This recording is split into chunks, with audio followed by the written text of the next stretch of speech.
मम्मा job पे चली जाती थी, मैं और वो घर पे होते थे। एक दिन ऐसा हुआ कि उन्होंने ना मुझे बैड टच करने की कोशिश की, यानी गलत-गलत जगह पे हाथ लगाना।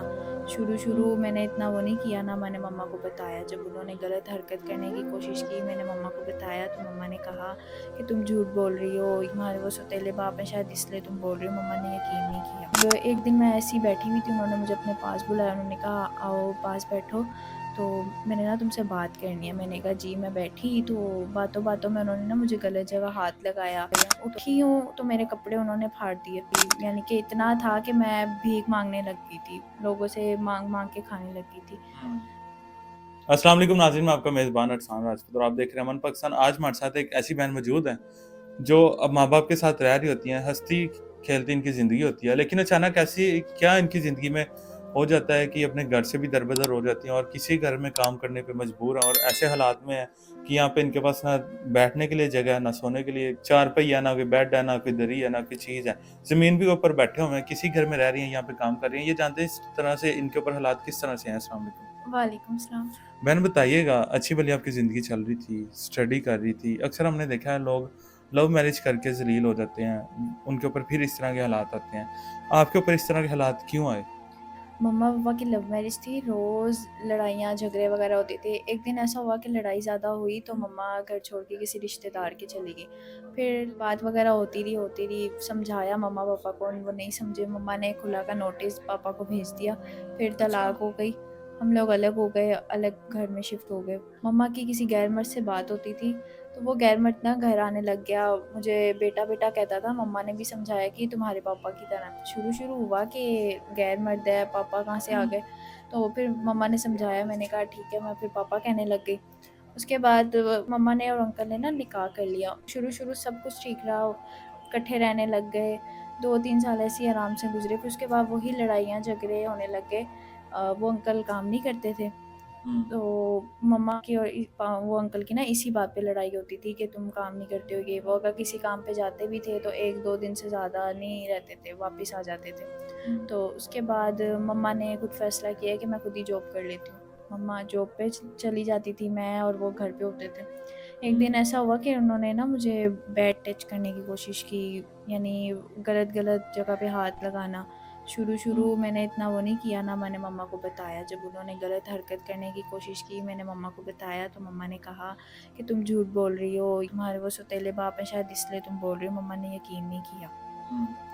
उसके बाद ये हुआ कि जब एक दिन मैं ऐसी बैठी हुई थी, उन्होंने मुझे अपने पास बुलाया, उन्होंने कहा आओ पास बैठो, तो मैंने ना तुमसे बात करनी है। मैंने कहा जी। मैं बैठी तो बातों-बातों में उन्होंने ना मुझे गलत जगह हाथ लगाया। तो जब वो ज़्यादा हद से ज़्यादा भर गए, उन्होंने मुझे लिटाने की कोशिश की, गलत काम करने की कोशिश की। वो इंसान था जिसने आपकी माँ के साथ निकाह किया था, उस इंसान ने आपके साथ इस तरह से हरकत की? जी, जी। तो जब उन्होंने मेरे साथ ऐसी हरकत की, मुझे पता यानी कि लग रहा था कि वो कुछ गलत कर रहे हैं। उठी हूँ तो मेरे कपड़े उन्होंने फाड़ दिए। मैं उठ के मैंने दुपट्टा पकड़ा है, मैं भागी हूँ बाहर गली में। शोर वगैरह मचाया ना तो सारे मोहल्ले वाले आ गए। एक अंकल ने मुझे चादर दी, उड़ा के ना उन्होंने पूछा क्या हुआ है? मैंने उनको बताया कि मेरे बाप ना ऐसे-ऐसे कर रहा है। तो फिर पीछे से मम्मा आई, मम्मा ने बोला कि ये झूठ बोल रही है, ये खुद गलत है, इसने खुद कपड़े फाड़े हैं, इल्ज़ाम लगा रही है मेरे शोहर। अच्छा, आपकी माँ भी जो आपका सौतेला बाप था उसके साथ मिल गई और आपको गलत कह दिया। जी। अच्छा, उसके बाद फिर आपने क्या किया? मैं वहाँ से फिर सब कुछ छोड़ के मैं आ गई। काफ़ी दिन सड़क पे धक्के खाती रही, यानी कि इतना था कि मैं भीख माँगने लग गई थी। लोगों से माँग-माँग के खाने लग गई थी। तो एक दिन ऐसा हुआ कि एक आंटी ना मेरे पास से गुज़र रही थी। मैंने उनको कहा कि मुझे ना कुछ खाने को दे दें। उन्होंने कहा बेटा तुम जवान जहाँ हो, तुम क्यों भीख माँग रही हो? तो उन्होंने मुझे कहा कि मैं तुम्हें काम ढूँढ देती हूँ, तुम काम कर लो। वो मुझे ले गई एक जगह, उन्होंने काम दिलवाया। उधर ही मैं काम वगैरह कर लेती हूँ, वो खाने को भी दे देते हैं। उन्होंने रिहाइश भी दे दी, मैं उनके पास ही रहती हूँ। जब आपकी माँ ने आपको निकाल दिया या आप वहाँ से चली गई, तो आपकी माँ ने आपको ढूँढने की कोशिश नहीं की कि मेरी बेटी है, जवान है, किसी और दरिंदे के हाथ ना आ जाए, कोई ऐसे गलत रास्ते पे ना निकल जाए? आपकी मम्मा ने आपको ढूँढा नहीं? नहीं, उन्होंने कोई कोशिश वगैरह नहीं की। तो अभी आप कहाँ पे रह रही हैं? किस तरह से सारी ज़िंदगी गुज़ार रही हैं? किसी घर में काम कर रही हैं, आपकी पढ़ाई की उम्र है। हर नौजवान बच्चे का ख्वाब होता है कि कुछ ना कुछ वो बने, अच्छी स्टडी करे। तो आपका क्या ख्वाब है?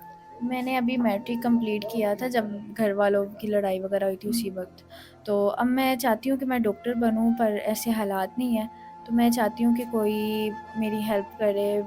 मतलब यहाँ से आप निकलना चाहती हैं, आप स्टडी करना चाहती हैं, ये जो आप बर्तन धो रही हैं, कपड़े धो रही हैं, सफाइयाँ कर रही हैं, इन चीज़ों से आप निकलना चाहती हैं। जी, मैं ये चाहती हूँ कि यहाँ से मैं निकलूँ और मुझे कोई अपने घर में रिहाइश वगैरह दे, मेरी मदद करे, मेरी पढ़ाई वगैरह कंप्लीट करवाए। तो आप ये बताएँ कि आगे आप क्या चाहती हैं? हमारे देखने वाले नाज़रीन हैं, ओवरसीज़ भी हैं, पाकिस्तानी भी हैं और काफ़ी अच्छे लोग भी हैं।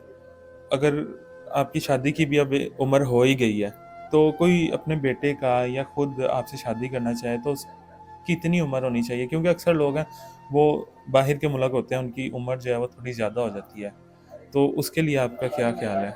मुझे उम्र वगैरह कोई डिपेंड नहीं करती, वो बस मेरी स्टडी कंप्लीट करवाए, मेरी इज़्ज़त करे, एक बीवी के हकूक़ होते हैं वो पूरे करे और मैं उससे निकाह कर लूँगी। इस वक़्त आपको सिर्फ़ बेसिक चीज़ें चाहिए कि मतलब कि कपड़ा, रिहाइश और खाना आपको चाहिए। जी, तो जैसा भी इंसान होगा आप उसके साथ शादी कर लेंगी या उसके साथ आगे रह लेंगी, जो भी आपको सहारा दे या छत दे। इस वक़्त आपको बेसिकली मदद की ज़रूरत है। जी, जी, तो नाज़रीन आपने बच्ची है कहान सारी उसने अपनी कहानी बता दी है कि किस तरह से उसके वालिदैन की आपस में बिगड़ती है, जो सौतेला बाप है वो किस तरह से इनकी इज़्ज़त ख़राब करने की कोशिश करता है, तो ये अपनी इज़्ज़त बचा के वहाँ से भागती हैं। अभी किसी घर में रह रही हैं, ज़्यादा बात भी नहीं करते, बेसिक इनसे पूछा है कि क्या चीज़ें हैं और किस तरह से अपनी ज़िंदगी आगे गुज़ारना चाहती हैं। तो जो भी लोग इनके लिए सहारा बनना चाहते हैं, छत इनको देना चाहते हैं, इनकी स्टडी कंटिन्यू करवाना चाहते हैं, वो नंबर पे राब्ता करें और सिर्फ़ सीरियस लोग ही राब्ता करें जो इनके लिए मदद कर सकते हैं, छत दे सकते हैं। इसके अलावा फ़िज़ूल लोग राब्ता ना करें। इसी के साथ हमें इजाज़त दीजिए।